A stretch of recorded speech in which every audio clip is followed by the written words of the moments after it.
Sí.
No, solamente qua su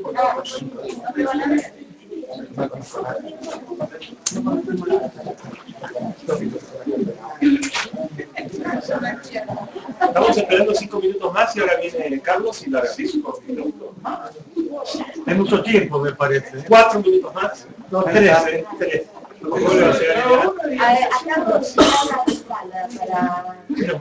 Para los castigos, para la gente de Facebook y demás, se enteró todo eso, se enteraron todo.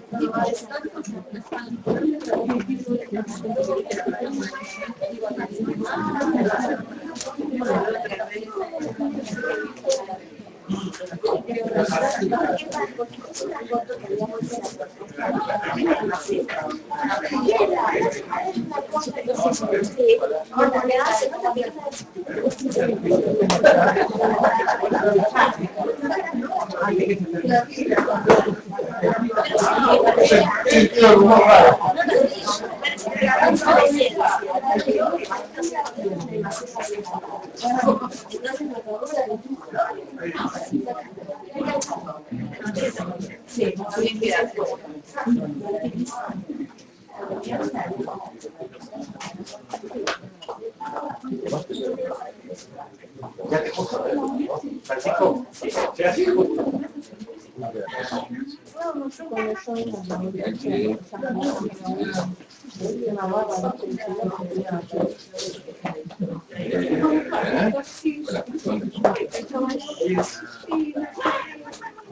Gol de San Lorenzo.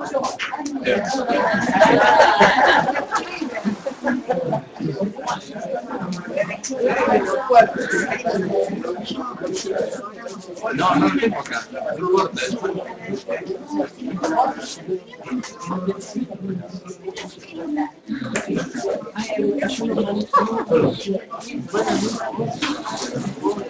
¿Qué tal? Buenas tardes, vamos a empezar. Hay mucha gente conectada, buenas tardes entonces a todos los que nos están viendo también a través de la transmisión. Hoy Horacio Matarazzo va a charlar sobre la evolución aplicada a la observación. Eso va a ser el tema de hoy. Y sabemos que hay personas acá que son inclusive coordinadores de COA, ¿verdad? Ahora Horacio lo va a presentar. Déjame que primero lo que vamos a ver los próximos miércoles. La semana que viene, y por eso le decía a Susana Guzmán, vamos a hablar sobre un cordón montañoso de la provincia de La Rioja. Silvia Vitale va a traer material. Hicimos un primer viaje en el año 1990, que hay unas viejas fotos de aquellos años, y unos viajes estos últimos años sobre las sierras de Famatina, o el sistema de Famatina en la provincia de La Rioja. Eso la semana que viene. Después, sí, que viene al pelo porque ahí se va a hacer el año que viene la reunión de los COAS, la no, reunión, de todos esos, como la reunión anual. Claro, bueno, en realidad es Chilecito, pero Hay un COA que es el COA Chilecito. claro. Así que, bueno, la semana que viene vamos a hablar un poco de todo ese sistema montañoso que es el sistema de Coman. Luego el miércoles 20, primero Paul y Michael Wester nos van a contar algo sobre aves marinas en Gran Bretaña. Y después el tema central, de mayor extensión, va a ser de regreso en el Pantanal de Brasil, de Alejandro Ronchetti. Y el último miércoles de agosto, Miguel Vegan va a contarnos sobre un viaje que hizo entre Ríos y Misiones. Eso para todo el mes de agosto. Ahora Silvia quería contarnos de algo. Y después lo presentás al señor... Sí, a todos. Sí, hola, buenas tardes, ¿cómo les va? Para los que no me conocen, yo soy Silvia Broda y los quiero invitar en esta tarde a una muestra de arte que se va a realizar el próximo jueves. En realidad tengo este avisito tan chiquito porque no nos entendimos con Francisco. Yo le dije que si se podía proyectar esto, que él lo hizo tan hermoso, que dice muestra de arte y naturaleza. Y dice acá cuadros con profundidad y elementos naturales. Eso es lo que se va a mostrar. ¿A dónde se hace?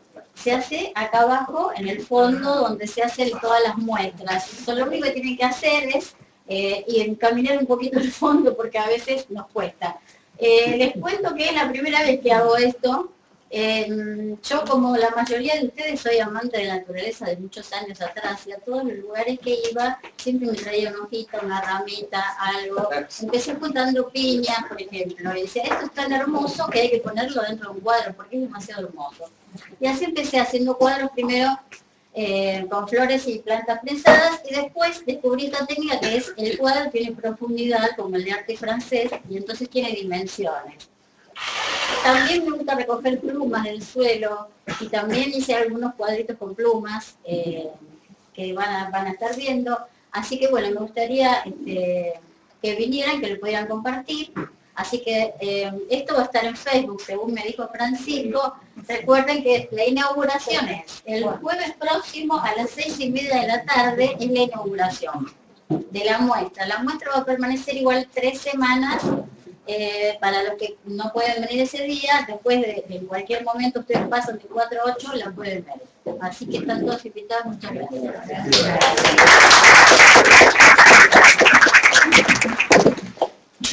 Bueno, Y hoy nos visita Alberto Amarilla, que es del COA de las Lajas. Así que un nuevo COA. Ahí por si te están viendo alguno de allá. Sí, bueno, Cecilia yo lo está comprando. Ah, muy bien. Creo que somos el COA más joven, si no me equivoco. ¿Hace cuánto? ¿Hace poquito? ¿20 días? Sí, me parece que sí. Así que la verdad que un bárbaro por acá, justo coincidimos con Horacio, que yo venía a Buenos Aires, coordinamos una reunión y bueno, él me invitó a esta reunión y bueno, la verdad que estoy muy agradecido por la invitación. Y bueno, increíble que esté participando con toda esta gente de cada lo sabe, ¿no? Alberto, y la próxima vez que vengan, vos o otras personas del COA, bueno, avisen con un poquito de tiempo y si tienen material lo podemos disfrutar entre todos, ¿no? Ah, para todos los que vengan. Sí, claro. Eso también es un poco la idea de todas estas reuniones. Aunque son reuniones de socios. Sí, yo vengo todos los meses, así que justo tengo acá los días siempre. Así que podríamos coordinar algo de pero perfecto. Bueno, acá hay gente Y acá preguntan dónde quedan las Lajas, en qué provincia. No, Las Lajas Las Lajas está en la provincia de Neuquén, está acá en el centro oeste, seguro que tenemos referencia a Zapala. Nosotros estamos a 60 kilómetros de Zapala y bueno, creo que tenemos una buena variedad de especies. Horacio. Sí, Ahí. linda. O sea, el año pasado tuve la oportunidad de hacer un curso con Horacio y después, bueno, retiramos el curso en la Cegüeña, que es un lugar fantástico. Después, a principio de año hicimos otro curso más en Las Lajas y ahora queda pendiente, no sé si la disponibilidad de horario de tiempo de para tratar en el mes de octubre con otro curso más. Pero todo esto realmente de la traje de ave está aprendiendo con muchísima fuerza allá en nuestra zona. Así que bueno, están invitados también, cuando quieran ir para el lado de Neuquén, Horacio tiene todas nuestras direcciones y serán bienvenidos a la tarde. Gracias. No, por favor, Alberto. Saludos a la gente de Mocoa, Cauquén, en San Martín de los Andes, que escribe Isla Mau, saluda para todos.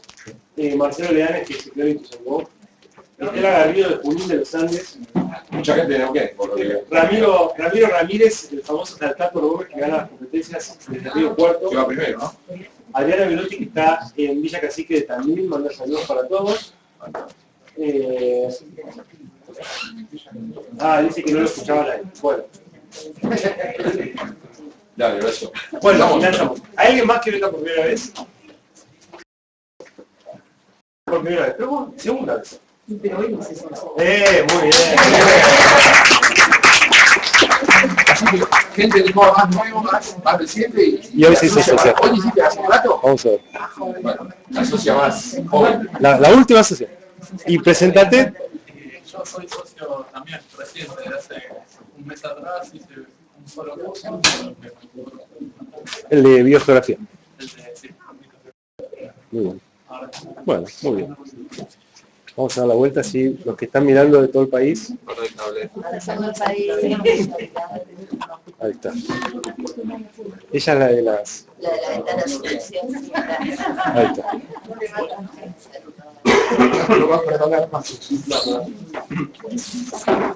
Bueno, la idea de hoy es hablar sobre algunos conceptos muy básicos de evolución. Probablemente para muchos no haya nada nuevo de lo que vamos a ver. Así que, en general cuando hablamos de evolución hay como dos ideas. Y a veces hay gente que por una cuestión religiosa le conviven en su cabeza las dos ideas. El fijismo se refiere al evento donde, a la idea de que haya un creador de cualquier religión, que haya un creador que haya creado las cosas tal cual como las vemos hoy. Lo contrario del fijismo, ¿qué sería?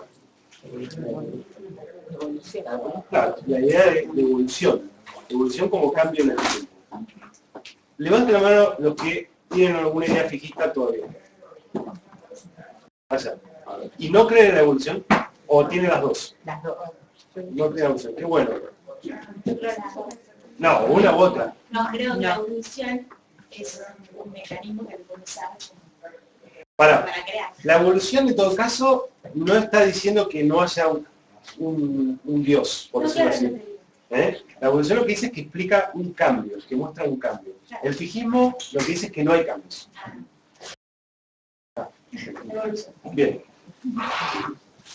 Claro, la evolución no dice que no exista Dios, porque en estos temas son temas de ciencia.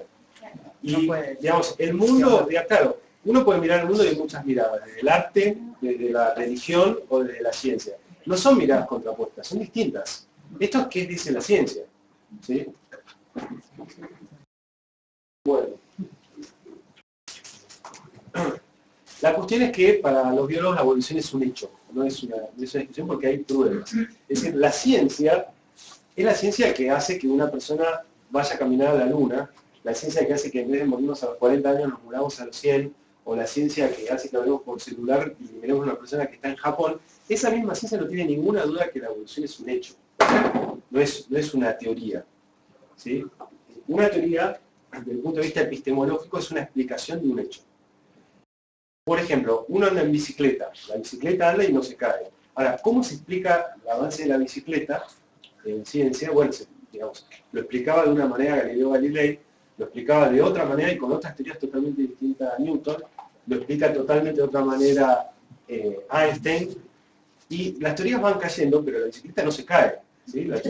Andar en bicicleta es el hecho. Entonces, el hecho es la evolución, y la vemos en nuestros días. Evolucionan los piojos en la cabeza. Les ponemos antipioficidas y, digamos, después de varias décadas de poner pioficidas, tienen una resistencia diferente. En los cultivos, el ser humano le pone químicos, hoy en día los químicos tienen que ser distintos a los que eran hace 200 años, hace 50, no sé. Porque hay una evolución, ¿sí? Hay una respuesta inmediata de los seres vivos. Pueden preguntar, parar, discutir y no estar de acuerdo también. Entonces, para nosotros, digamos, hubo una construcción, digamos, sobre todo en Europa, en Occidente, Al principio había una fuerte dominancia del fijismo. Eso fue cambiando por muchas evidencias. Primero las geológicas. En los cálculos que se hacían en la Edad Media se creía que la Tierra tenía entre 5.000 y 6.000 años. Y estaba porque, digamos, en los libros de las principales religiones, judíos y cristianos, hay toda una secuencia desde que nació de Adán y Eva en adelante, bueno, todo. Entonces se podían medir. Pero los geólogos empezaron a dar cuenta que la Tierra tenía muchos más años, porque hay procesos que se pueden ver de cambio en vida de una persona. Se puede ver un volcán que erupciona y aparece una montaña que no estaba, o un volcán que explota y desaparece la montaña, o un glaciar que retrocede. Es decir, hay eventos que el ser humano registra durante su vida. Entonces, primero se empezó a ver que las cosas no estaban quietas y estáticas, sino que se movían. Y después se empezó a ver que había tiempos geológicos mucho más lentos. También se empezaron a reexplicar los huesos enormes que aparecían. Los huesos de dinosaurios aparecieron siempre. Lo que pasa es que en la Edad Media así se explicaron, por ejemplo, los dragones, con esos huesos. No es que no los conocían, pero les daban otra explicación. Empezaron a aparecer capas de tierra en distintos lugares del mundo equivalentes. Entonces empezaron a juntar evidencias cada vez más y más acerca del proceso de evolución, que como les digo, hoy en día no hay ningún biólogo que ponga en discusión. La evolución es un hecho. La idea es cómo lo vamos a explicar. No soy el único biólogo, casi que tenemos más de una versión. Natalia, bióloga allá atrás. ¿Quién más es biólogo? Lucas. Lucas, bien. ¿Alguien más? Bueno, somos tres para contestar. Y entonces ahora, antes de empezar a ver qué es lo que yo pienso, quiero saber los que creen en la evolución, cómo explican la evolución. ¿Qué es para cada uno la evolución? A ver, cuenten. Adaptación, una serie de cambios en función de adaptación al medio. Una serie de cambios para adaptarse al medio. Para poder sobrevivir, obviamente. No, sobrevivir es el que mejor se adaptó. Ajá. El que mejor cambió, digamos. Bien. Cambios Entonces, aleatorios. me agarro esa idea. Cambios aleatorios que Cambio- El organismo que mejor se adapta sobrevive, dice Sofía. Sofía, a ver, Sofía siempre cocina, así que para que la conozcan. Sofía, saluda a la gente que te está mirando. Ahí está. Bien. Hoy con unos tortas de ricota. Mucha demanda. Y que los demás también tienen. Sí, hay que tener más. Bueno, ¿qué le mandaron, Lo siento. Hay 42 personas conectadas. Bueno, Otra manzana. eso es cierto, me tenía que recordar. Bueno. Entonces, a ver, acá tenemos una propuesta. Los organismos cambian para adaptarse, para, dijiste, No, en sobrevivir. realidad son, Cambian. cambian En forma aleatoria, dijo. en forma aleatoria, porque aleatoria. algún gen, algo cambia dentro del organismo y aparecen unos un poquito distintos. Si son mejores que los anteriores, sobreviven mejor. Muy bien. Así pasó con unas mariposas que en las Ah, zonas pero húmedas. estamos mezclando. A ver, voy con una primera idea. Yo digo esta idea. Los organismos cambian, y dejemos ahora si es al azar o no, para sobrevivir. Levanten la mano los que están de acuerdo con esta idea. No cambia. No. A ver, acá vamos a mostrar. Levanten la mano quien está de acuerdo con que los organismos cambian para adaptarse, vamos a decir. No importa para qué. Ahí está. Organismos que cambian para adaptarse. No es que tenga claro.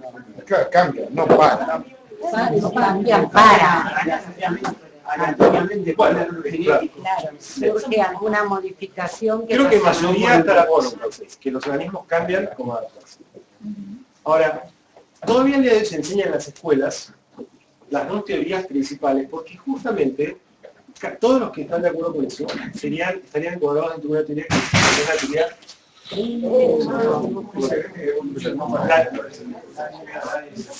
que sería la teoría de Lamarck. Hicimos todos porque una persona nos dijo que había un vidrio y se lo yo le traduzco a la gente que está hablando. Bueno, hay una teoría que postuló Lamarck, un francés, no sé pronunciar en francés, Jean-Baptiste de Lamarck. ¿Alguno de ustedes habla francés? Sí. ¿Cómo se pronuncia? Lamarck. Bueno. En 1801, cuando estaba naciendo Darwin, él postuló la teoría de los caracteres adquiridos, que justamente es la que ustedes votaron recién. O sea, los que levantaron la mano son lamarckianos. ¿Qué decía Lamarck? Decía que los organismos se adaptaban, cambiaban, digamos, para adaptarse al ambiente. Esa es la idea de Lamarck. ¿Sí? Después vamos a ver que viene Darwin a decir que de ninguna manera los organismos pueden cambiar y adaptarse. El que piensa que los organismos pueden cambiar y adaptarse es Lamarck y los que levantaron la mano. Ahora, no es gracioso porque justamente por eso se sigue enseñando esta teoría. Porque la gente común, la señora que va al supermercado a comprar el pescado, piensa en esa idea de evolución, piensa en la idea de cambiar. ¿Sí? Y en realidad, desde el punto de vista epistemológico, no es casualidad que Lamarck la haya propuesto apenas unos pocos años después de la Revolución Francesa. Porque antes de eso, la gente que cultivaba coliflor, su padre iba a cultivar coliflor. Claro. El militar, para el hijo del militar iba a ser militar. Cuando la sociedad dice, bueno, ahora cada uno puede hacer lo que quiera, Lamarck entonces se puede cambiar. Y casi todas las teorías tienen un contexto, no son casuales, están en una sociedad y en un momento. Entonces, todas las teorías científicas. Entonces, esa es la idea de Lamarck en esa época. Entonces vamos a ver qué dice Lamarck. Ahora en un momento. Y luego aparece Darwin, que tiene un largo derrotero para llegar a su teoría, incluido que anduvo acá por Buenos Aires. Y yo tengo una pequeña observación. Sí. Me parece que como formulaste tu pregunta, te presta... A propósito, esa pregunta. Claro. Digamos, como dijo Sofía, sí, los cambios son aleatorios, sí, pero lo que uno puede pensar es que este orden en el cual se producen cambios, sí, es para que exista la oportunidad de adaptación. Claro, pero el tema es así. Ahora vamos a entrar acá a la teoría, ¿no? Pero la idea básicamente es que Lamarck piensa que un organismo puede cambiar y Darwin dice que ningún organismo puede cambiar. Que vos nacés y como nacés sos y morís. No puedes adaptarte, no puedes cambiar. Como si un animal, una planta, lo que fuera, tuviera una intención y logra cambiar para estar mejor. Claro. Lamarck no habla de la herencia de los caracteres adquiridos. Claro, pero el comienzo del concepto es ese, la posibilidad de cambiar y adquirir con ese cambio un carácter. Es decir, vos podés cambiar y adquirir un carácter. El clásico ejemplo de la jirafa, que es un carácter que se adquiere. Él dice, en un lugar de África donde hay muchos mamíferos y hay árboles que tienen las hojas arriba, algo antepasado de la jirafa, más parecido a una gacela, digamos, lo que sea, puedes tirar el cuello para llegar a las copas más altas. Entonces puede adquirir un carácter. Si adquiere ese carácter, entonces luego nacen sus hijos ya con ese carácter adquirido. Por eso la teoría se llama herencia de los caracteres adquiridos. ¿Esto tiene que ver con la división de las ciencias positivistas en el momento y las ciencias naturalistas en el momento de la de Hawking? No sé, la verdad. Para mí esto es ciencia, sí, es positivista todo, ¿no? Todo positivismo. Entonces acá vemos, como explicaba él mismo, él lo que decía que entonces la jirafa iba estirando su cuello y podía, de alguna manera, al tener el cuello un poco más estirado, podía llegar a las hojas más altas y de esa manera sobrevivir y tener descendientes con los cuellos más largos.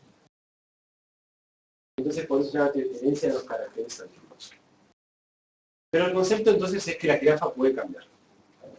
Contra esto va a venir Darwin y va a decir, ningún organismo puede cambiar. Lo que nacés, sos. Si servís, bien por vos, si no servís, chao. Esa es la idea básica que va a venir a decir Darwin a través de una teoría que es la teoría de la selección natural. ¿Vamos bien hasta acá? Sí. Entonces, no hay posibilidad de cambio.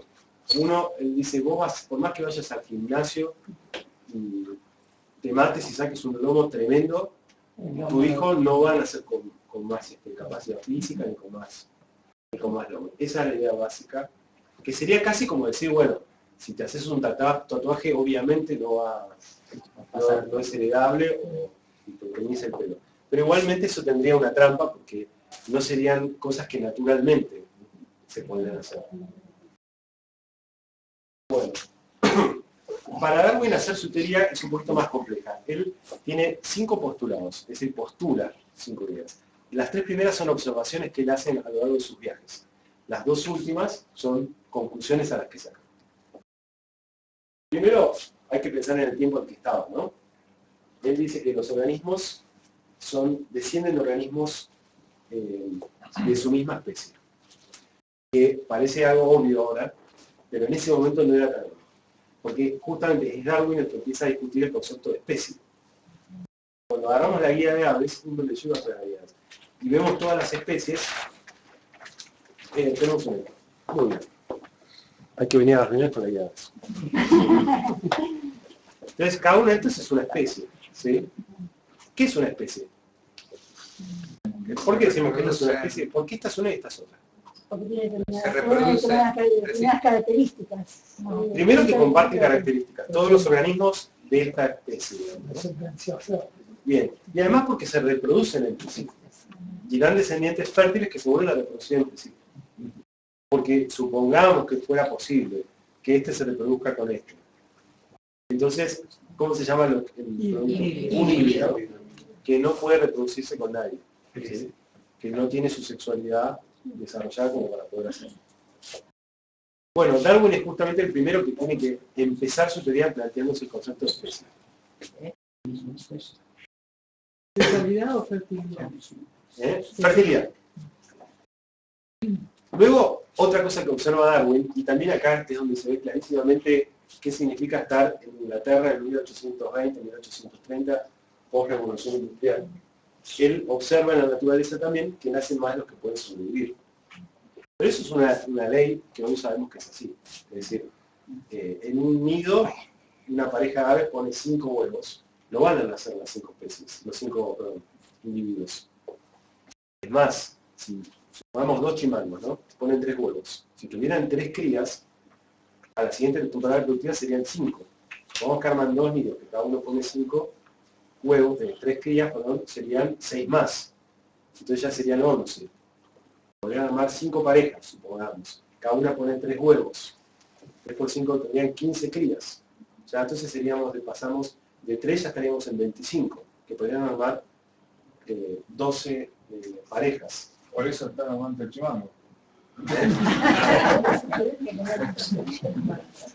La cosa es que empezaría a haber una cosa exponencial que de alguna manera, Darwin incluso en un momento habla sobre eso. Dice, en 50 años si todos los huevos de mosca prosperaran y empieza una sola graduación, el planeta estaría todo cubierto por una nube negra de moscas volando.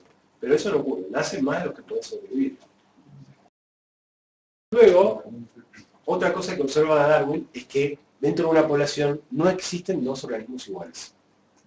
Este es un concepto importante, no hay 2 personas iguales, digamos, pero si uno mira los chingolos, no hay 2 chingolos iguales. No hay forma de encontrar 2 torcasas iguales, ni nada, 2 picahue iguales. Cuando nosotros vemos especie, generalmente es los picahue y listo, pero si uno mira, hay que no solamente mirar especies, sino que hay que mirar individuos. Porque son todos distintos. Y es más fácil ver en los árboles que son todos distintos, pero dentro de cada especie no hay 2 hormigas iguales. Habrá que mirarlas y ver que hay una que es más gorda, más flaca, más alargada, con las antenas más caídas, más subidas, pero son todas distintas. Así que bueno, son 3 observaciones.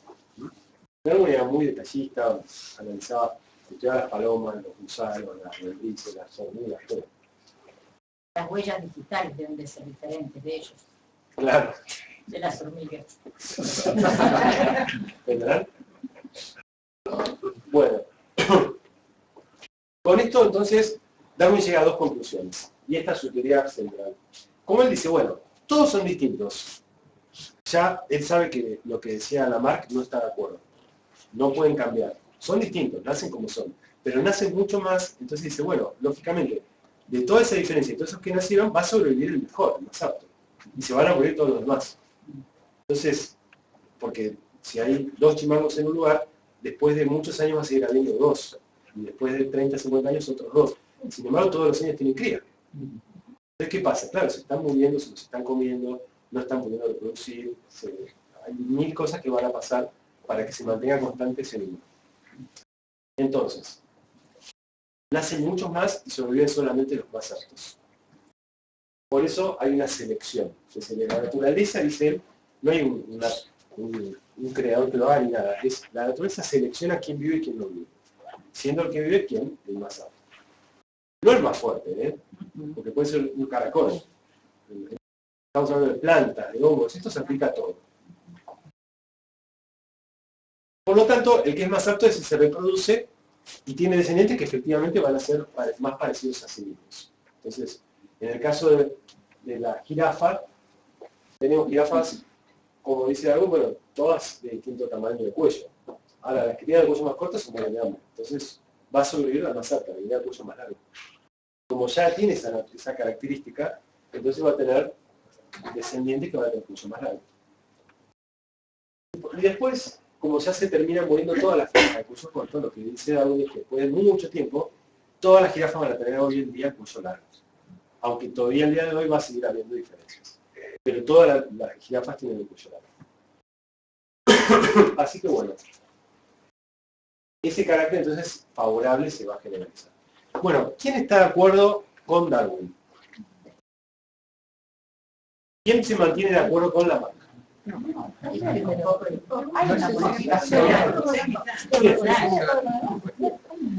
Se puede porque son teorías. Entonces las teorías, o sea, todos sabemos hoy que los que estamos en ciencia, yo soy biólogo, especializado más que nada en ecología, pero todos sabemos que se van a matar de risa dentro de 500 años, ni hablar dentro de 1000 de las cosas que hoy estamos seguros, ¿no? Porque la gente en la Edad Media que estaba convencida que la Tierra estaba quieta, en el centro del universo, pero tenían pruebas científicas de eso. Y lo decían todo el tiempo, tenemos pruebas, porque si vos tiras un cañonazo, después vuelve a caer en el mismo punto, mientras que si la Tierra hubiera girado, caería allá. Y de esas había montones de pruebas. Y sin embargo, hoy en día sabemos que no es así. Así que hay muchas cosas que la ciencia permanentemente se renueva y va generando nuevas ideas. En las notas de Darwin, ¿considera al humano como especie o considera solo...? Vamos a esa pregunta. Ahora vamos a llegar a esa pregunta. Entonces, lo que él dice es que, concretamente, Lamarck decía que los organismos se transforman, Darwin dice que no, pero que sí se transforma la especie. ¿Entiende la diferencia? Todos los chimuelos son distintos, los chimuelos no se pueden adaptar, nacen y los que sean buenos sobreviven, y están evolucionando hacia algo, ¿sí? Pero toda la especie es la que evoluciona. Si vemos las aves de hace 100 millones de años, realmente son distintas.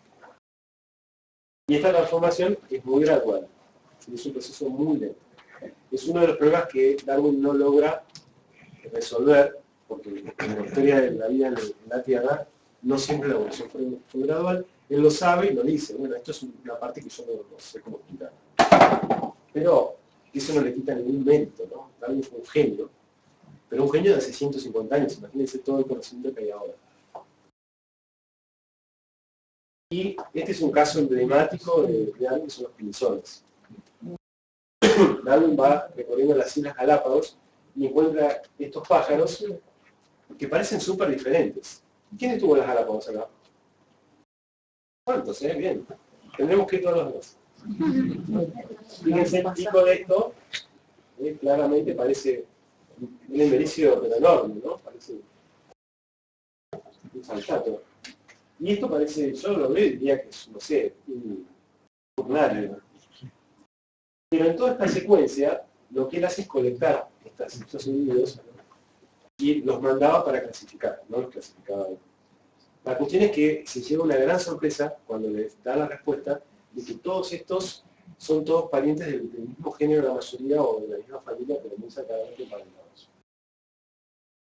Y entonces dice, ¿cómo puede ser que tengan estas diferencias tan grandes?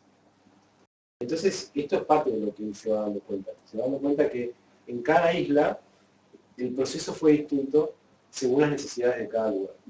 Entonces, empieza ahí a generar escasidad, que ahora vamos a ampliar un poquito más.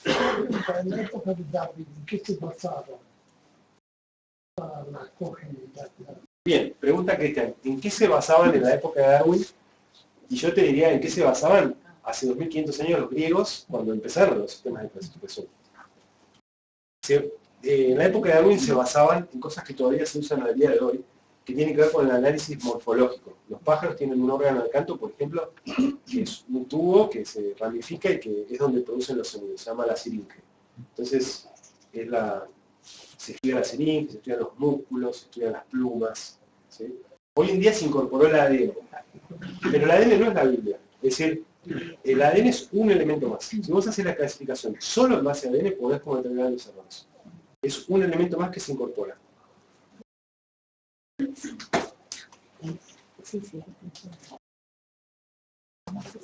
Y esto para contestar un poco la pregunta de una charla que teníamos previamente con Diana, que me parece muy importante a mí. Porque cuando hablamos de estos temas, uno enseguida empieza a pensar en sí mismo, ¿seré el más apto? ¿Estaré adaptado? Bueno, justamente este proceso que habla Darwin se refiere a la parte biológica del ser humano, es decir, la evolución que hemos tenido durante algunos millones de años en la sabana africana. Y por lo cual tenemos los dos ojos acá, qué sé yo, los dedos, etc. No se refiere a la parte humana, a lo que tiene que ver con la cultura, ¿sí? En mi opinión, justo hablábamos con Diana, los chicos salvajes, criados por animales, que en muchos casos recopilados, criados totalmente por monos o por lobos, crecieron según esas especies y no tuvieron contacto con el ser humano. En mi opinión, esos chicos no son humanos, pero no hay duda de que son de nuestra especie, son Homo sapiens. ¿Cómo sabemos que son Homo sapiens? No, pero en relación a lo que dijimos hace el concepto de especie. Pues se reproducen entre sí. Se podrían reproducir con cualquier otro y dar descendencia fértil. Entonces son de nuestra especie. Pero para mí lo humano es la construcción cultural, que tiene que ver con el lenguaje, que tiene que ver con todas las disciplinas que el ser humano ha desarrollado a partir del lenguaje, el arte, la música, la filosofía, etc. Entonces, un chico que está creciendo con animales es de nuestra especie, pero no está humanizado. Entonces, la selección natural trabaja sobre las cuestiones biológicas, que es nuestro sustrato biológico, pero no sobre la parte humana. De hecho, fíjense bien, si estuviéramos en la sabana africana, yo ya hubiera sido seleccionado. Diana, acá hay varios más, porque estaríamos así diciendo, ¿quién viene ahí? Cuando te das cuenta que es un león, ya está. En cambio, ahora me pongo a hacer salgo con él. A lo mejor no había libros y no hubiéramos leído tanto y no usábamos anteojos. Vos decís, no, claro, la selección natural se nos hubiera eliminado, No se aplica, ahora tenemos otras cosas. Y bueno, de hecho, para mí es un error aplicarlo. Y, digamos, hay quienes, por ejemplo, Hitler era un gran admirador de esta teoría y pensaba que se podía aplicar. Entonces, él pensaba que había por selección natural podían dominar el mundo. No era natural, Yo preguntaba también por el tema del equilibrio, ¿no? De que todas las especies en general están en equilibrio, pero se mete el hombre y ya no sé cómo queda. Bueno, ahí deja de ser selección natural. Cambia un poco, no sé si es selección eso. No natural.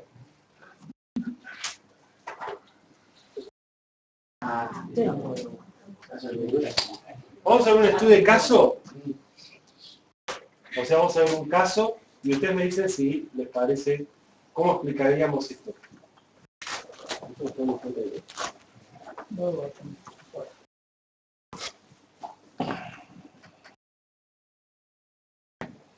cada uno... Claro.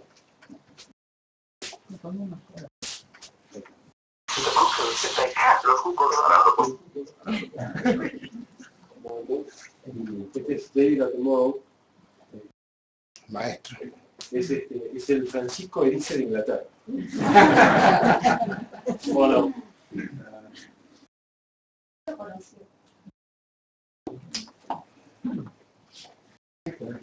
Te copia un poco. Francis te copia, ¿no? Sí, obvio. Vamos a ver que puede haber cosas. No están conectados. No se falta copiar. Pero, hace un momento se escuchaba perfecto. Convergencia evolutiva.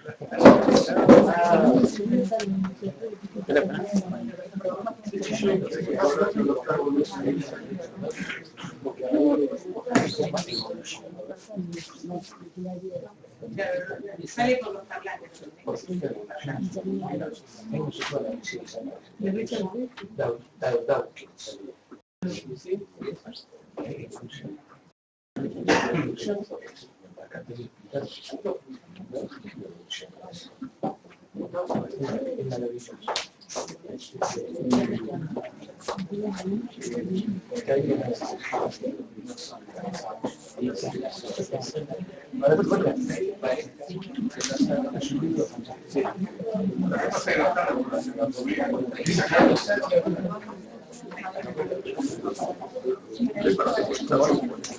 Los tejedores para que esto.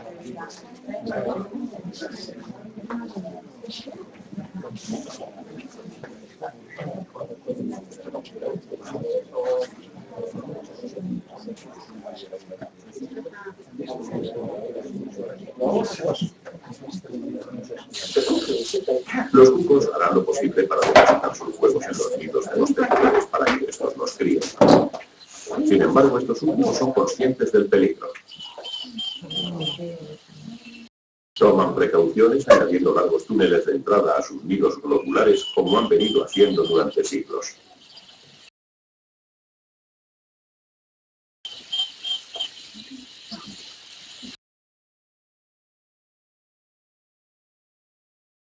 El cuco está tratando de descubrir un nido recién terminado donde la hembra haya comenzado a poner sus huevos.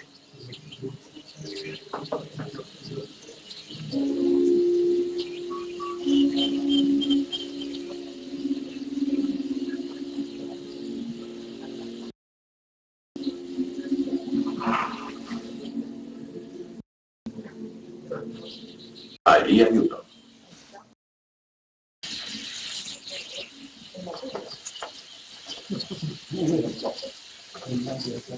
Pero el cuco encuentra muchas dificultades para meterse en él.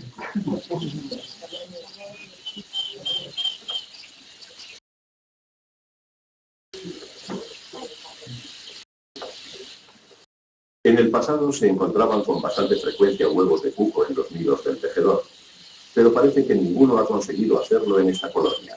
Tal vez los tejedores han comenzado a fabricar túneles de entrada algo más estrechos.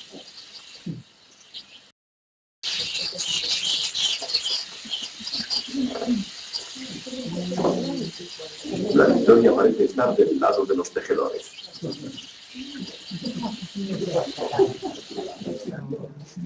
Bueno, entonces se entiende el caso. ¿Se va a extinguir el cuco? Vamos, parasita otros. Entonces, antes los cucos, el cucú, ¿sí?, es una ave parásita que iba a depositar ahí los huevos. Y antes lo podía hacer. Lo que encuentra ahora es que ya no hay ningún cuco que pueda entrar ahí porque ya son mucho más cerrados los nidos. Entonces, ¿cómo explica Lamarck y cómo explica Darwin? A ver, ¿cómo lo explicaría Lamarck en este caso? Y Lamarck lo explicaría que al tener este problema, empezó a hacerlo más angosto.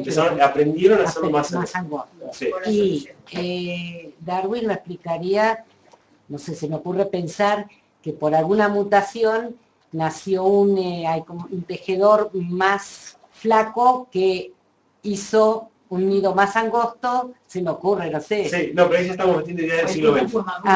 Claro, porque todavía no hablaba de mutación. Lo que él simplemente dice es que los tejedores tenían orificios de todos los tamaños. Solamente que los que tenían tamaño grande, entonces el cuco entraba y podía sacar los huevos y poner los propios. Por lo tanto, esos no se reprodujeron más.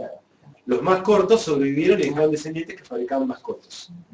Hasta que llegó un punto donde se generalizó la característica y en esta población, que en otras no, en esta población ya no hay ninguno que lo fabrique largo. Justamente por la misma presión del cuco.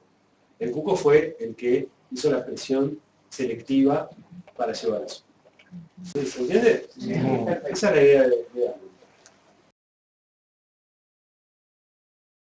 Entonces, en base a eso, encontramos que este proceso de selección, de seleccionar características, esta presión selectiva, se puede manifestar de distintas maneras.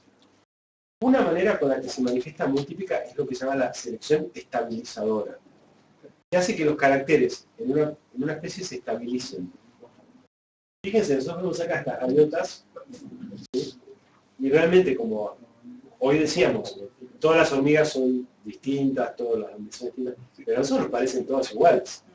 Cuando vemos los chingolos, claro, vemos chingolos de distintas subespecies, sí, hay cambios, pero cuando estamos en una población y vemos los chingolos en la costanera sur, los vemos todos iguales. ¿Por qué? Porque los caracteres están estabilizados. Y porque eso tiene una razón de ser, estabilizar los caracteres. No pasa con las especies domésticas, que justamente lo que el ser humano hace es, a propósito, desestabilizarlos. Para entender qué quiere decir estabilizar, tenemos que ver esto. Si nosotros ponemos las alturas de todos nosotros en un gráfico, no hay la misma acá en este lugar, los que estamos acá, ¿no? Los que están mirando también. No hay la misma cantidad de gente entre nosotros adultos comunes, no hay la misma cantidad de gente que mida 1,50 que 1,70 que 2,10 metros. No hay lo mismo. En general la gente mide una altura que alrededor, depende, las mujeres un poco menos, pero 1,60, 1,70, pongamos, de promedio. Eso sería este valor de la curva. Esta curva lo que expresa es la abundancia de un carácter, y estos son los caracteres. Entonces, bueno, acá están los que miden, por ejemplo, de 1,60 a 1,70, y acá los que miden de 1,70 a 1,80. Esto es lo más común. Esto, claro, este es el valor medio a la moda. Ahora, ir a buscar gente en los extremos se hace cada vez más raro. ¿Sí? Acá ya van a probar si son las primeras y acá también. Van haciendo cada vez. Lo que dice este proceso es que conviene tener el carácter medio. Por ejemplo, el ejemplo típico de los libros es el peso al nacer. ¿Cuánto pesa promedio, más o menos? Claro. Poner 3 kilos. ¿Por qué? Porque si durante todos los millones de años de evolución en la sabana africana nacía un chico antes con 500 gramos, ¿qué pasaba? Claro, no tenía chances. ¿Sí? Nuevamente, hoy sí, porque justamente estamos ya al margen de esta evolución. Entonces, se sobrevivía mejor con 3 kilos. Ahora, si una madre embarazada, acá hay varios médicos, pesaba 8 kilos, ¿qué pasaba, Mario? ¿Qué pasa con un embarazo de un niño de 8 kilos? Imposible. ¿Sabe o muere? Claro. Entonces, ¿qué quiere decir? Siempre, en casi todos los caracteres, hay un carácter que es el que mejor funciona, el más apto para su supervivencia. Entonces, se va seleccionando los extremos, hay una presión de estabilizar. Y el resultado es que toda la especie es estable en sus caracteres. ¿Sí? Se va achicando esa curva. Esa es la tendencia, estabilizar los caracteres. Nuevamente eso que no aplica al ser humano. Y acá viene otra cosa. A veces nosotros, ¿no les pasa alguna vez de ver un carancho enorme o un carancho chiquitito? Sí. Bueno, lo más probable es que eso sea una sensación. Porque si ustedes miran en la guía, no sé, cualquier especie, Durmirí, dice mide 18 centímetros. ¿Qué quiere decir? ¿Que puede medir 12 centímetros o 24? No, miden 18 centímetros.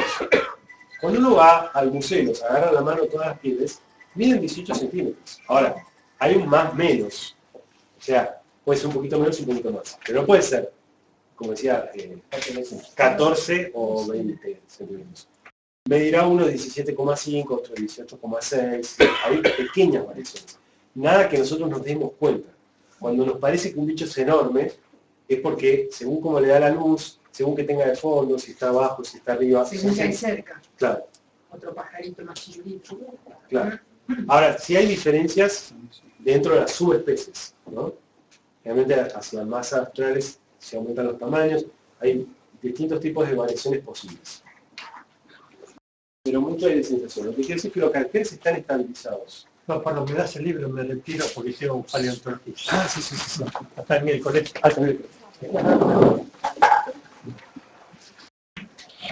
Bueno, luego hay otro modelo de selección,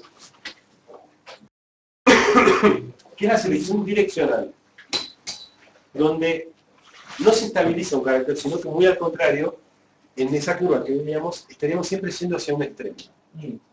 Por ejemplo, la velocidad del halcón. El halcón necesita siempre ser cada vez más veloz. No es que hay una velocidad perfecta. Cuanto más velocidad, mejor. Cuanto más lento, menos va a comer. Así que el resultado es... Al lanzarse en picado sobre su presa puede llegar a superar los 300 kilómetros por hora.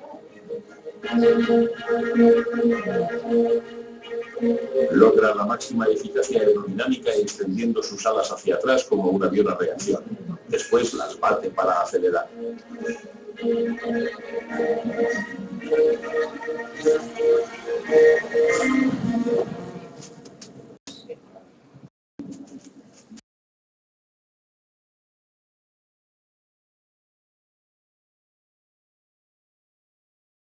Entonces, eso es el resultado de un proceso de selección direccional.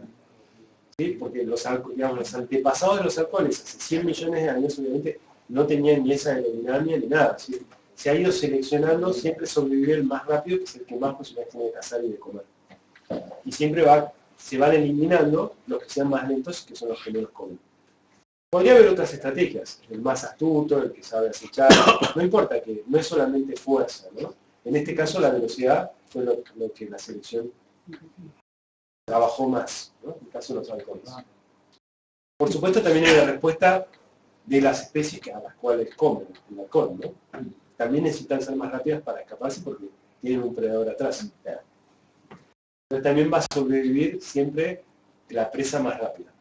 Y es una carrera armamentista. Eso se llama coevolución.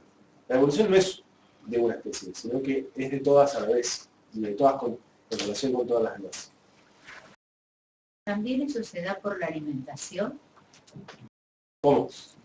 Claro, porque yo pienso, si todos los animales, por ejemplo esto está alimentándose de otros animales que a su vez también están produciendo esos cambios, sí. La alimentación en él está produciendo también mayor velocidad, potencia, estas cosas, ¿o no?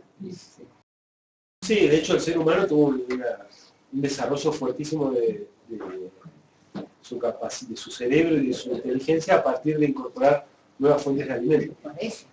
Claro. En el ave también, ¿no? Sí, puede ser. Bueno, entonces acá lo que vemos es que está la curva y que como se favorece lo que está en verde oscuro y se desfavorece lo que está en verde claro, entonces hay un movimiento hacia algún extremo. Entonces así es como empiezan a desarrollarse condiciones extremas de las especies. El resultado en este caso, pero para cada una de las características puede haber una direccionalidad. Y luego tenemos un tercer tipo de selección, que es la selección sexual, que es muy interesante y se ve mucho todo el tiempo, que tiene que ver con las especies que tienen diferencias entre machos y hembras. Estas dos eran a nivel de especie. Esta es dentro de una especie, hace una diferencia de la selección de machos y hembras. Son procesos diferentes. ¿Que se da en qué casos? ¿En qué casos las aves tienen distinto color? Lo que pueden entre sexos. Claro. Cuando los dos individuos, padre y madre, se turnan para sentarse en el nido, la tendencia general es que tienen el mismo color. Cuando solamente la hembra se va a sentar en el nido, entonces se activa un mecanismo evolutivo por el cual la hembra se va haciendo cada vez más camuflada y el macho se va haciendo o más colorido o más cantor, ¿sí? O todo a la vez. Pero tiene que ver básicamente con eso. Después, esta es como la matriz general y por supuesto hay casos que se acomodan.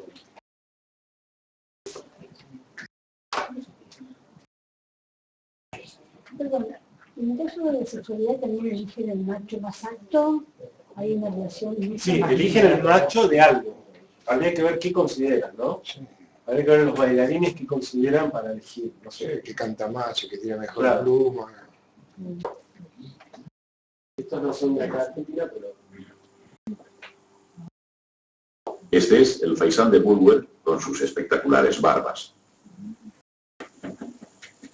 Tiene un aspecto bastante impresionante mientras se pasea a su aire, pero cuando se le aproxima una hembra se vuelve muy intranquilo.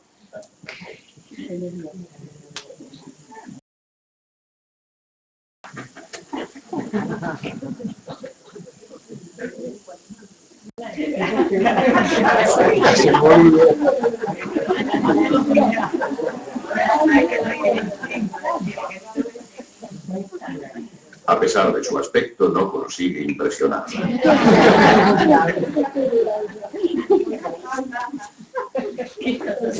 Parece que no es suficiente para ella. Este otro faisán es un tragopán de tel. Sus adornos son incluso más elaborados.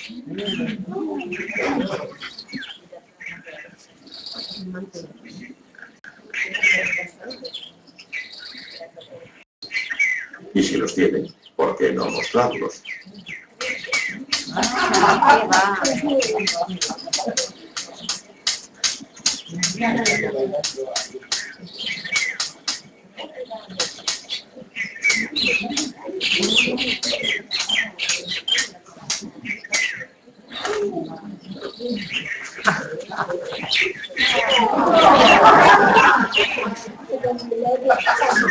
Ese pasó a los hechos.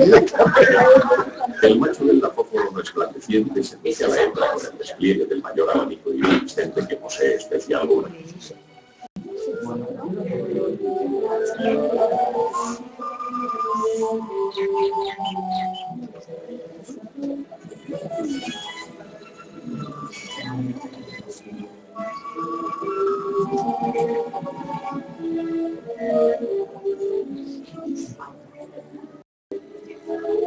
El largo posee la más larga de todas las colas de plumas y unas espectaculares manchas oculares en las rénices de sus alas.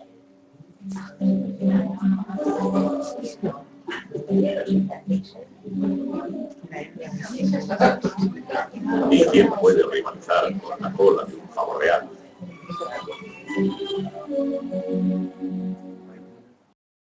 Bueno, tenemos montones de ejemplos en la guía de diferencias entre machos y hembras por selección sexual. A ver, por ejemplo. El bailarín, que es extremo, el bailarín que está todo el tiempo bailando y haciendo lo que se llama el lec en su área de práctica, grupalmente los machos están todo el día haciendo eso, y la hembra viene, copula y se va y se encarga sola de todo. Los machos siguen bailando todo el día. Exacto. Perdón. Vamos a hablar de los ñandúes. Los ñandúes, ¿quién se encarga de todo? Entonces, no se puede comparar con... Claro, se desentiende por completo. Bien, ¿qué otros casos hay de mucha diferencia entre machos y hembras? Y algo que tenemos muy cerca era el pico de plata. Pico de plata, muy diferente. Muy bien, no solo de plumaje, sino de comportamiento. Comportamiento y plumaje, muy bien. Después tenemos, bueno, sobrepuesto, churrinche. ¿Qué es churrinche? Solo el macho es rojo. El toro renegrido, menos los de Misiones, que machos y hembras son iguales, de la misma especie. Acá son... No, son diferentes. La reina mora. Pero en Misiones hay uno que la hembra también es hembra. Sí, pero negro no. ¿Negro? Negro mate. Negro mate, claro, no tiene...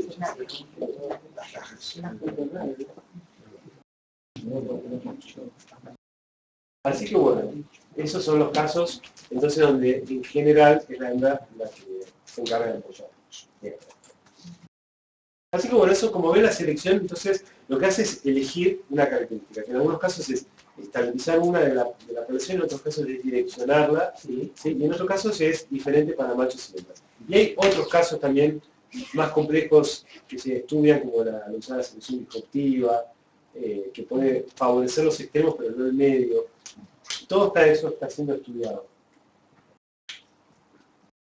Bueno, y entonces, ¿cómo se forman las nuevas especies? Ahora llegamos un poco más. Básicamente, a ver qué les parece esta propuesta. Básicamente por la mezcla de dos especies. ¿Cómo lo ven? ¿Por qué no? Sería nada viable. No podrían tener descendencia fuerte. No pueden formarse especies por la mezcla de dos. Esa es la manera con la que no se hace. Pero si de una, pueden salir dos. Se queda aislada. Bien, exactamente. Para empezar tenemos que tener una población original de algo, y tiene que haber una cosa importante que se llama aislamiento reproductivo.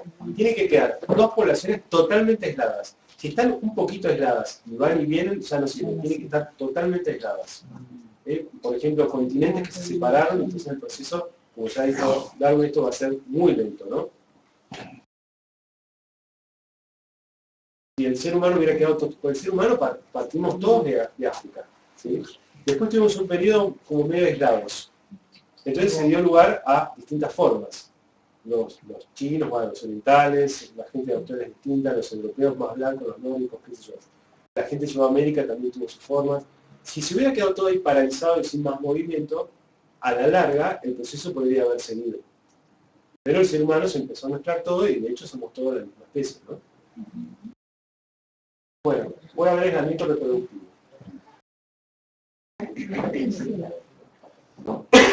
Este cuadrito lo que trata de mostrar es que en la medida que hay aislamiento reproductivo, las dos poblaciones que quedan totalmente aisladas van teniendo el proceso de selección natural, como les pasó a los pinzones en la isla de Galápagos. Entonces todo lo que ocurra, las modificaciones son de ese tipo. Al principio pueden llegar a ser tan parecidos que se pueden reproducir entre sí sin descendencia fértil. Y llega un punto donde directamente no se pueden reproducir. Entonces, justamente las especies se forman por el aislamiento reproductivo y forman nuevas especies. Esto se llama divergencia evolutiva.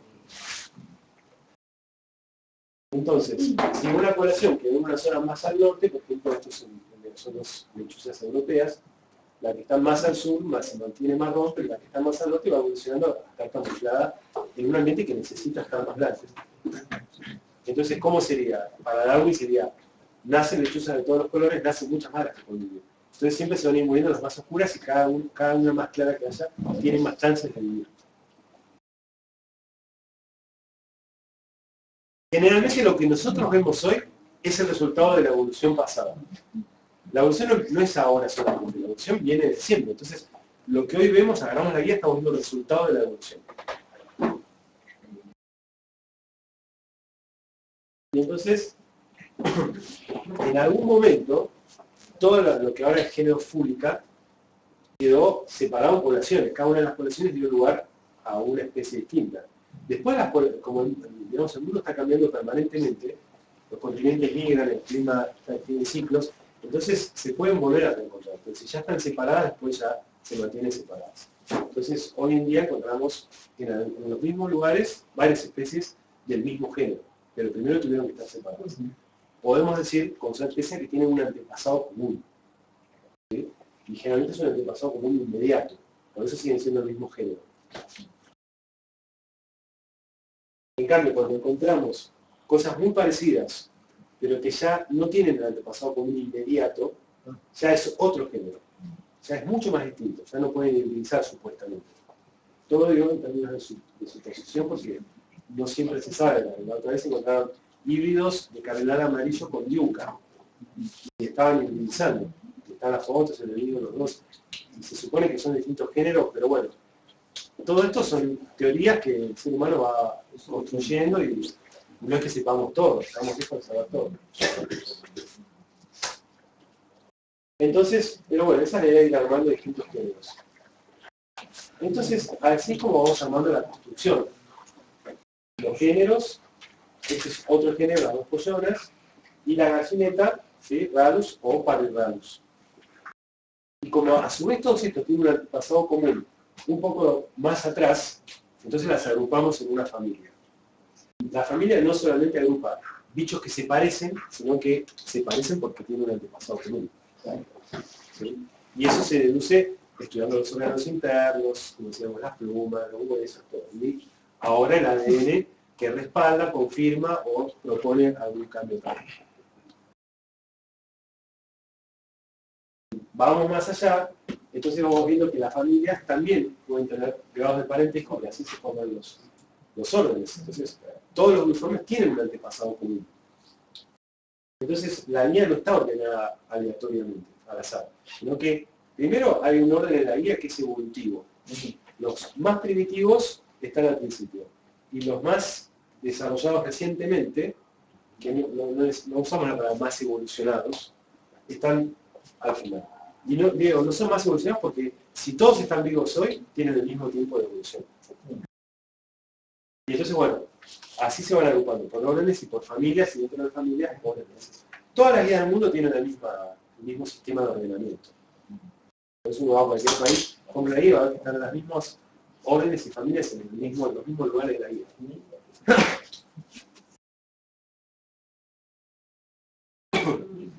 Bien, y por supuesto, como decíamos, sin quitar ningún mérito a este gran genio que fue Darwin, todo esto lo pensó hace 150 años con las ideas de hace 150 años, ¿no? Obviamente la ciencia ha avanzado muchísimo.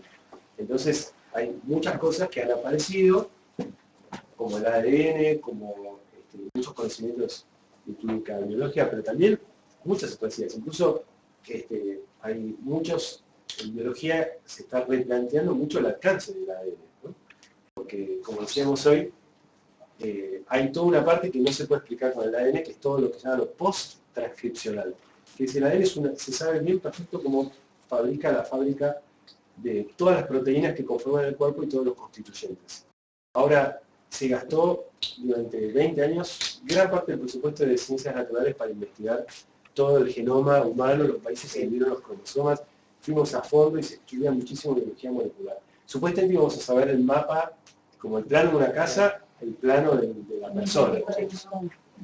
Y no lo sabemos, porque no estaba ahí. Y probablemente no esté ahí. Y esta es la discusión actual. Hay gente que dice, no, hay que seguir buscando. Yo, como muchos biólogos, pensamos que no está ahí. Era como escarbar el ladrillo y analizar la química del ladrillo para buscar el plano de la casa.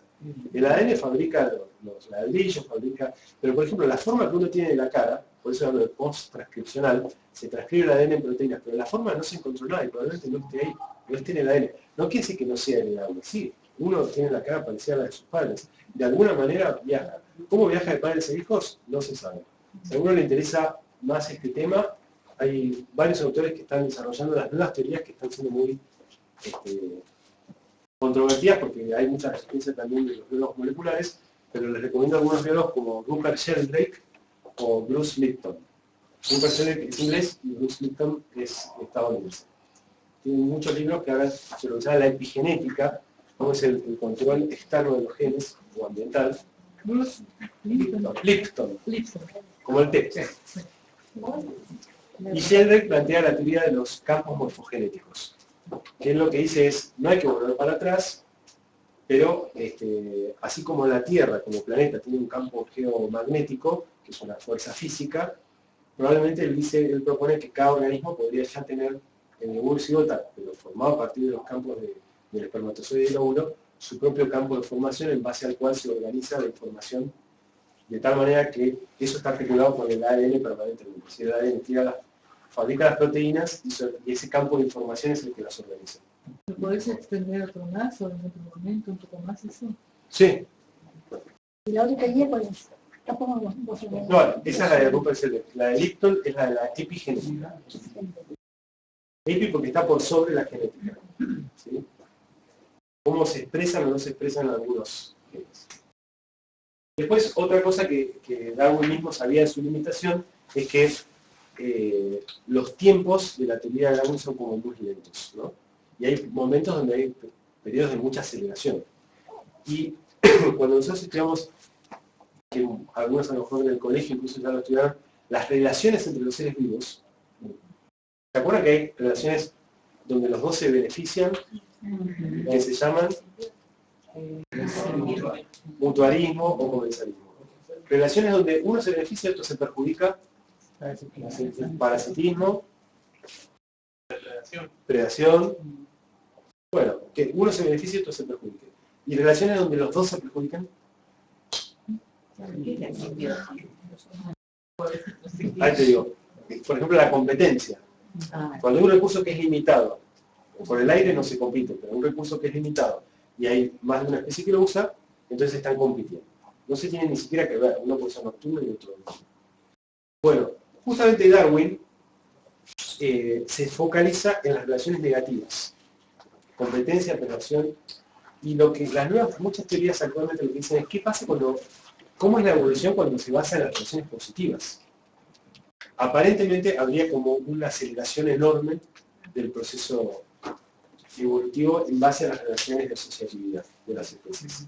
Esto es parte de las teorías de la epigenética y del Lipton. Cómo las, digamos, considerando la parte de asociatividad se avanza a una velocidad que era la que Darwin no consideró. Bueno, esto es un campo de ideas, es un campo vastísimo, ¿no? Pero bueno, como para saberlo, que hoy en día todo esto ha seguido evolucionando. ¿Por qué no se está pidiendo de limitación de Darwin? Porque este es un ejemplo de un caso de asociatividad. De un pájaro que va a comer en el carpincho. El carpincho le viene bien. De carpincho le viene bien. Los dos se benefician. Pica carpincho.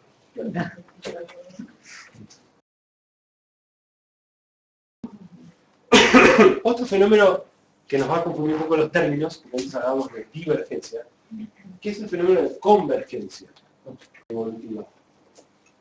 Acá tenemos dos especies de dos órdenes diferentes. Carpintero, ¿qué orden es? Muy bien.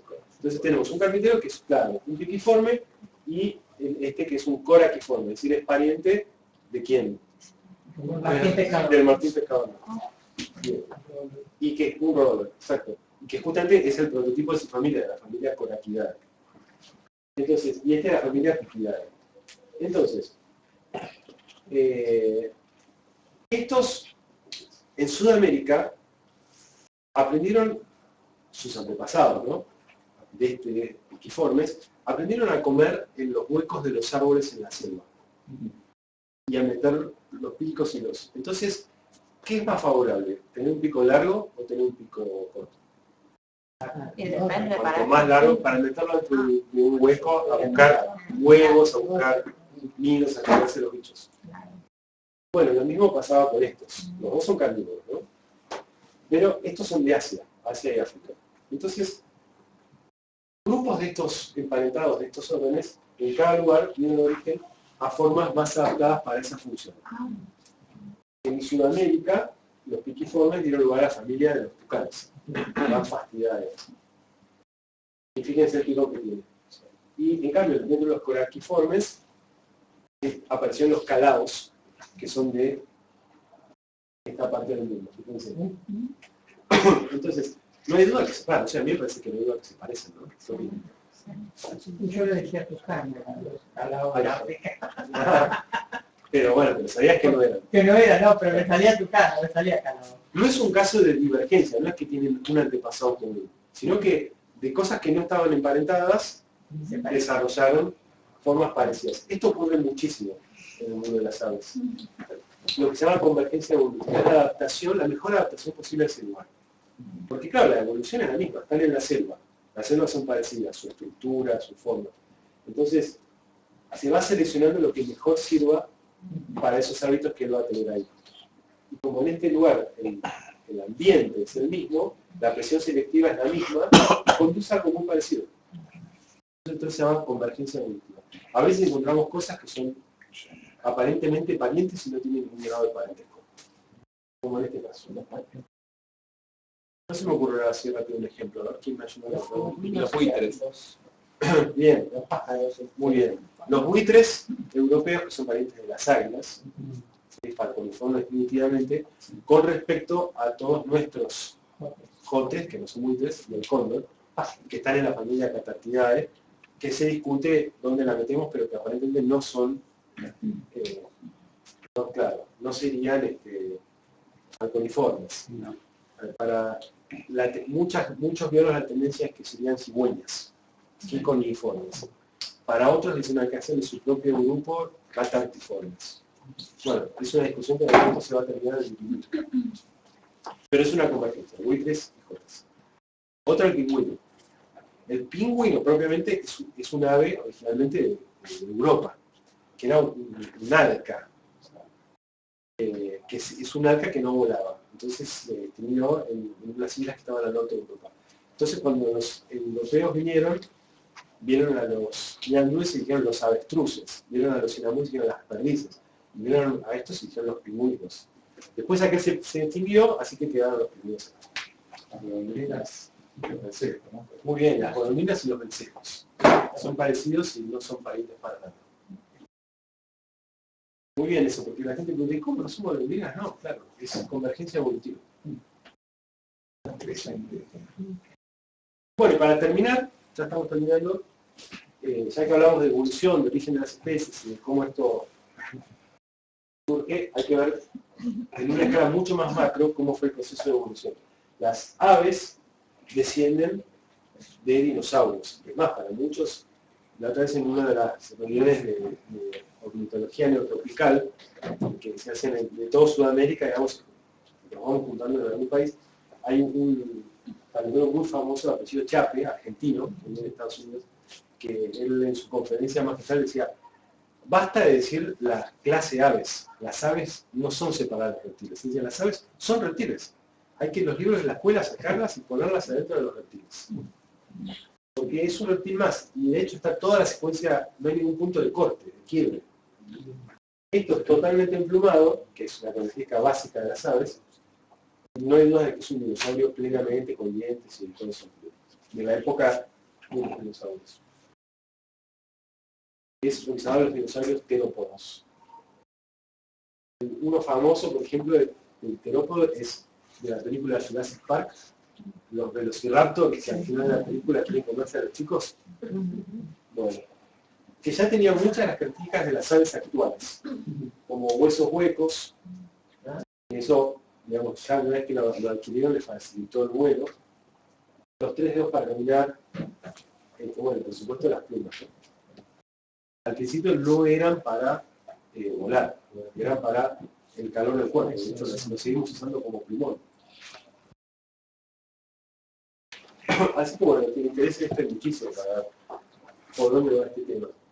Ese es el famoso Archaeopteryx, que es un pájaro chiquitito con un dinosaurio emplumado que se encontró creo que en Europa, ¿no? ¿En Alemania? Alemania. 160 millones. 250. Sí. Millón menos. Se va armando toda la secuencia. Me parece que encontraron en China. Está en Alemania. Ah. Está en un museo de Alemania porque el europeo tiene eso. ¿Y originales que de China? Los que yo conozco, o sea, se suelen encontrar todos por cuestiones geológicas mucho en China. Sí, en China está encontrado. No sé si encontraron otro, pero sé que está en Alemania guardado, pero me parece que apareció en China. Claro.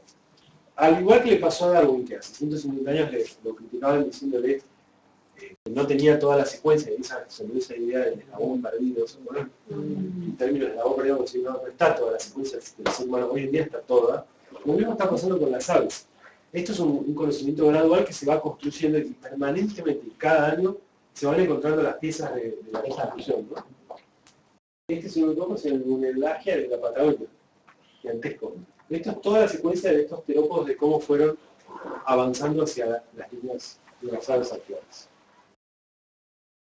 Eso es como para saber. Así que la secuencia, digamos, de los terópodos primero fue desarrollar las plumas que no eran para volar, pero una vez que las tuvieron pudieron desarrollar el vuelo pasivo, que es el que hacen la grilla voladora, las ranas voladoras, tirarse de un árbol al otro planeando, para después poder darse cuenta que además podían levantar, ¿no? Volar. Que no tiene que ver con planear. El cóndor, por eso puse un cóndor a conocer. El cóndor hace vuelo activo. Todas las aves que vuelan hacen. El otro día vi un video de unas rayas tipo manta. Sí. Y saltaban del agua, caleteaban 2 o 3 veces y volvían. Wow. Maravilloso. Mantarrayas que salían, volaban un poco y se metían al mar. Digamos, 2 o 3 aleteos. Sí, 2 o 3 aleteos. Que habría que además para qué, si había un predador abajo. No, era una, no sé cómo se llaman los grupos de un cardumen. Enorme. Maravilloso. El Archaeopteryx era... Nunca había visto una tan grande. No, que era de Alemania el Archaeopteryx, ahí lo buscamos. Todos los que aparecieron después eran de... Encontraron en la Archaeopteryx, viene de Alemania. Sí, yo sabía, unas excavaciones. Bueno, eso ha sido todo. Si alguno tiene una pregunta o algo que esté para aportar, es el momento. aprovechando que vos tocaste el tema, y ahí está el biólogo, porque es una discusión que la hemos tratado varias veces en la pizzería en América. Carlos, hablando de las discusiones biológicas de la pizzería, donde después de esta reunión se suele ir. Para una pizza y empanada de por medio, pero y somos simples observadores que nos vemos a veces un poco confundidos con todos los cambios en los órdenes taxonómicos, ¿no? Sí. O sea que una especie de repente aparece, luego la idea, sacan de una, dos o tres, y otras simplemente las condensan. Vos hablaste de todo el tema de genética, ¿no? Sí. De todo lo que se ha gastado y se ha trabajado en el estudio de genética del genoma.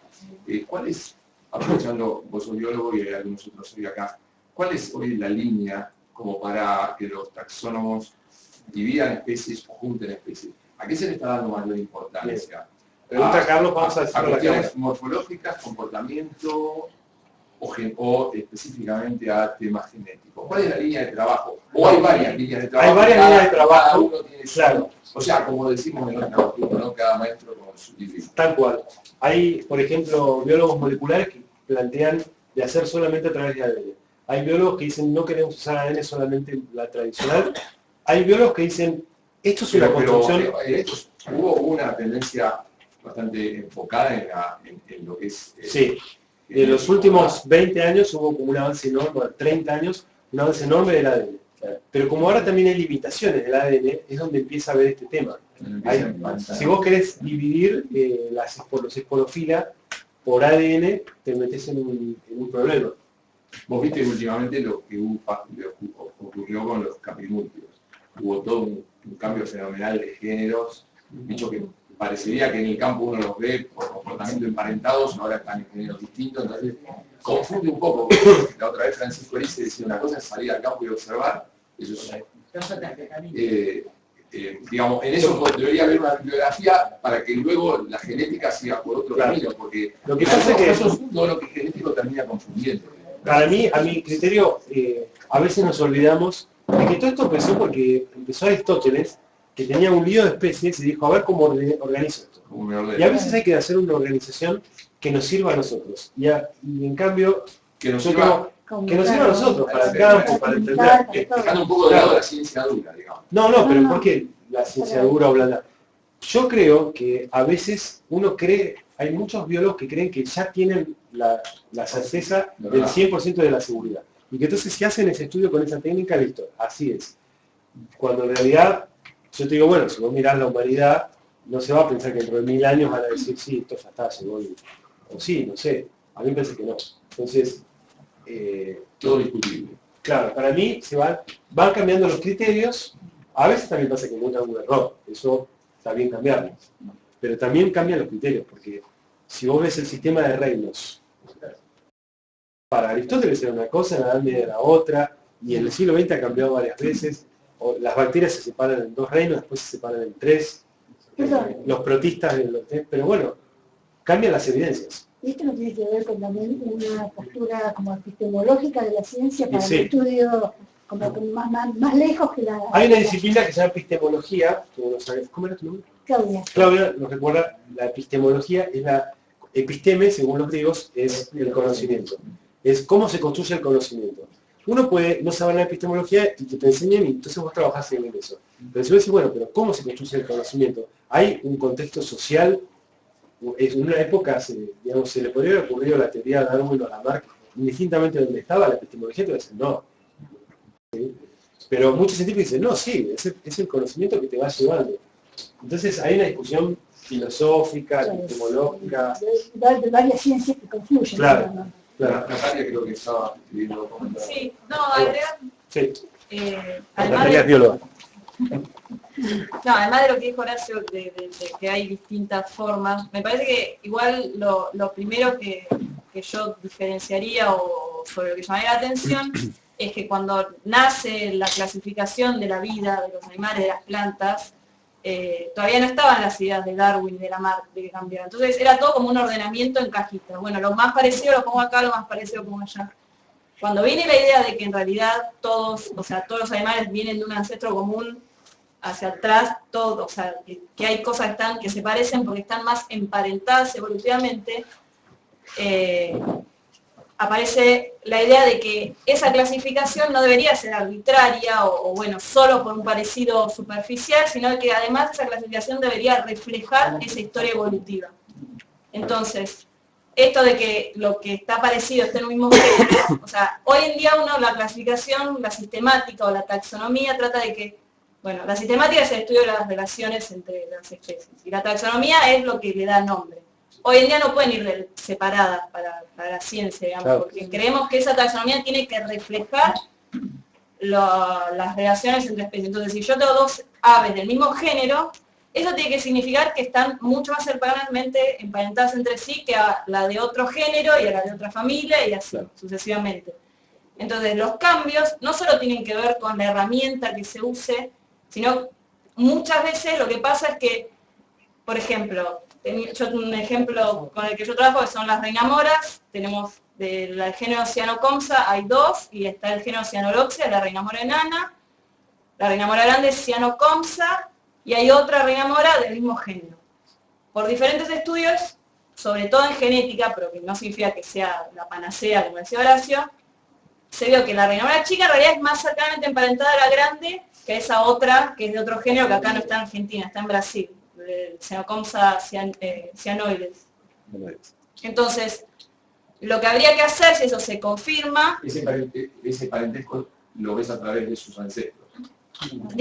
Claro, vos ves reflejado en el ADN, lo tratás de deducir, pero también de morfología, de campo, lo que sea, vos deseas algo de la reinamora grande y la chica están más cercanamente emparentadas que a otra del mismo género. Entonces ahí tendría que haber un cambio de nombre. Los brasileros ya llaman a todas Cyanoloxia. Cyanoloxia glaucocerula la enana, Cyanoloxia bisonia la grande.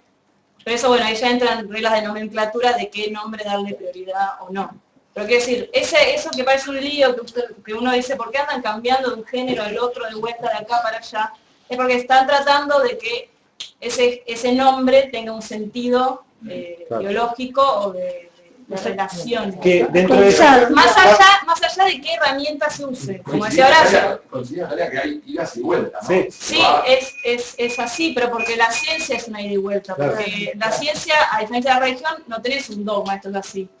La ciencia es buscar la mejor explicación posible, y si aparece una mejor, la otra la dejo atrás. Claro, capaz que se olvidan de la religión, de muchas de las cosas que ahora usamos de tradicionales. No tenemos cómo saberlo. De todo esto de las reinamoras, de todos sus parentescos, de sus cantos, Natalia va a dar una charla. Va a venir un miércoles acá en Reina del Socio y lo va a profundizar. Ahora, como también Lucas pronto a contar sobre las relaciones de las aves y las ciudades y cómo han evolucionado, ¿no? No, evolución no, las aves en las ciudades. ¿Cuántas aves hay? Ahí vamos. Bueno, vamos con Francisco. Mientras giro, quiero ir diciendo que además los biólogos hay que vivir, che. Dejarlo que tienen que separar, ocultar, separar. Se nos complican a los observadores. Sí, yo iba un poco a ese punto. Por supuesto, esto depende a qué punto del árbol genealógico vamos.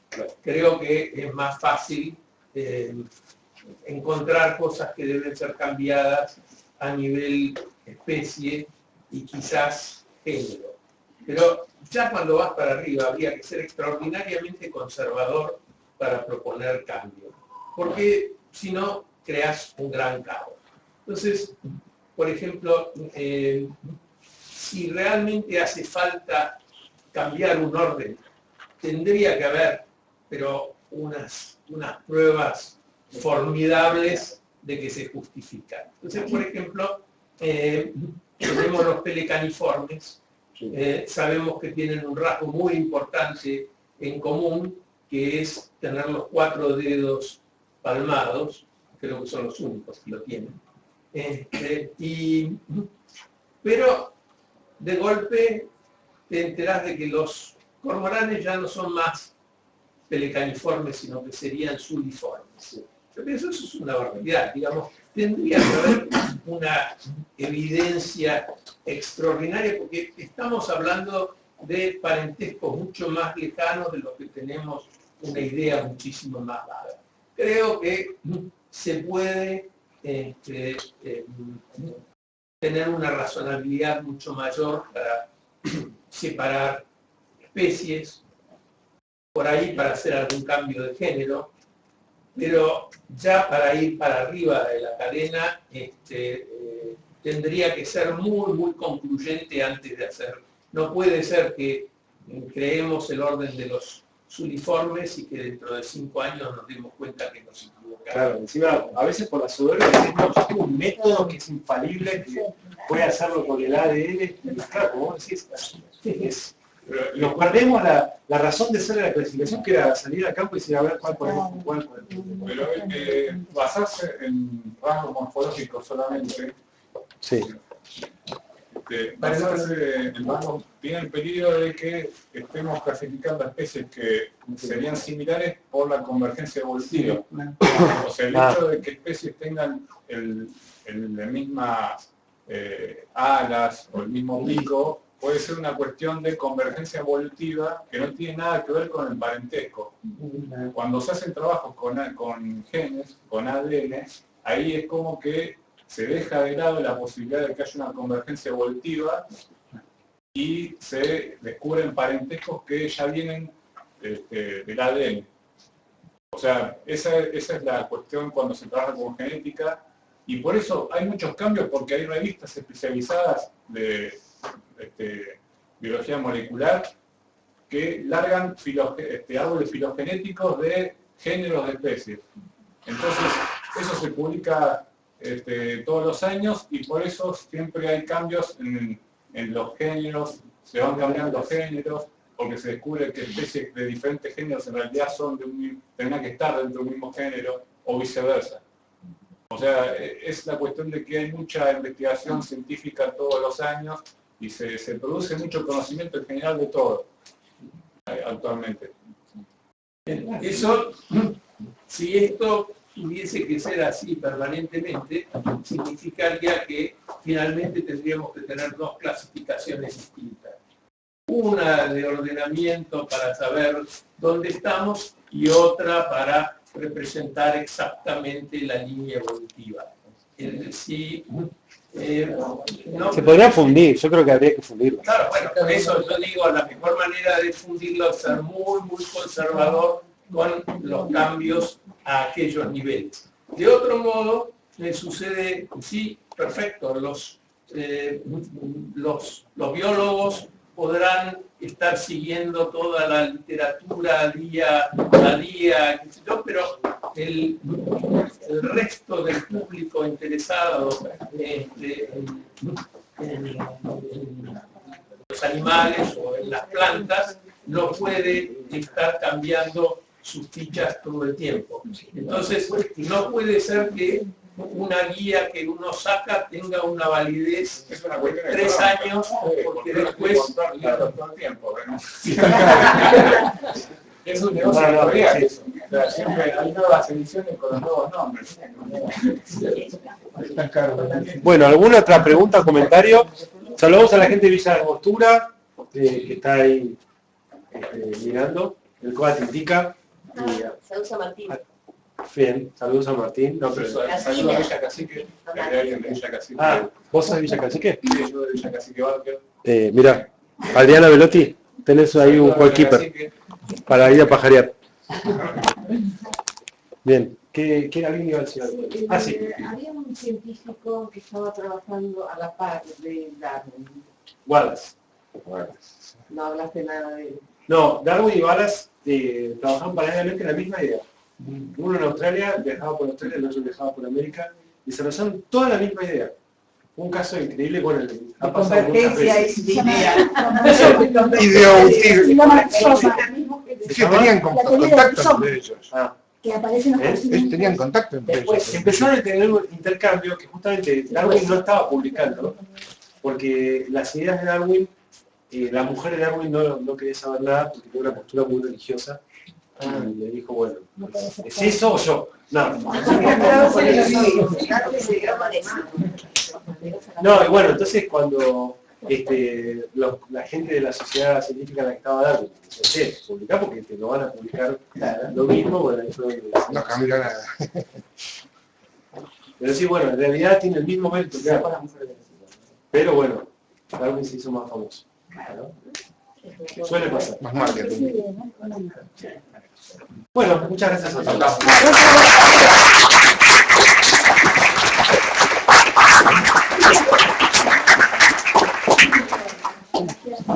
María.